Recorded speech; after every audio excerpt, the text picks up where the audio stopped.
today is the day nga mo start na ta sa atong single pole. Gipangtangtang na ang mga accident-prone nga mga poste ug paglimpyo sa mga spaghetti wires dinhi sa main road sa Owano Avenue sa Dakbayan sa Mandaue.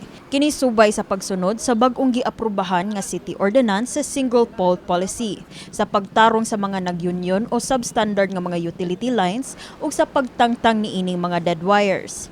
Gisugdan karong Lunes, Nobyembre 18 ang pagpatuman niini. There are certain areas of our streets where there are multiple poles in a single location. So with this policy, we are encouraging all our pole users like PLDT, Globe, Dito, Converge, and cable TV to utilize the VECO poles to attach their wires. No?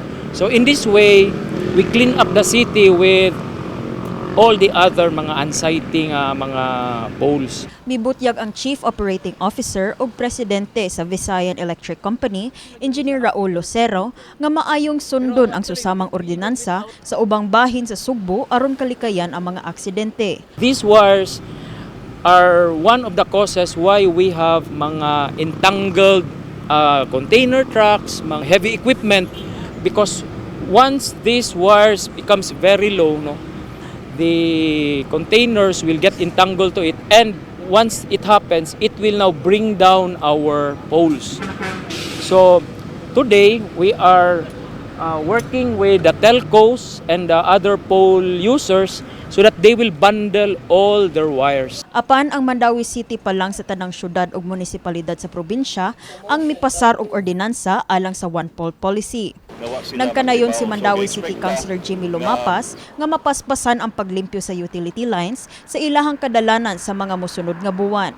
So ga-expecta nga in a few months malimpyo na gid ni. Actually kining ordinance first ni sa entire province of Sugbo. Ang Mandaue pa mo'y nakauna aning single pole ordinance. Nag-public hearing kita kay aron way reklamo ang mga utilities nga gikalitan lang sila og himo og ordinansa. Kini si Elaiza Peñaranda, alang sa My TV, Cebu.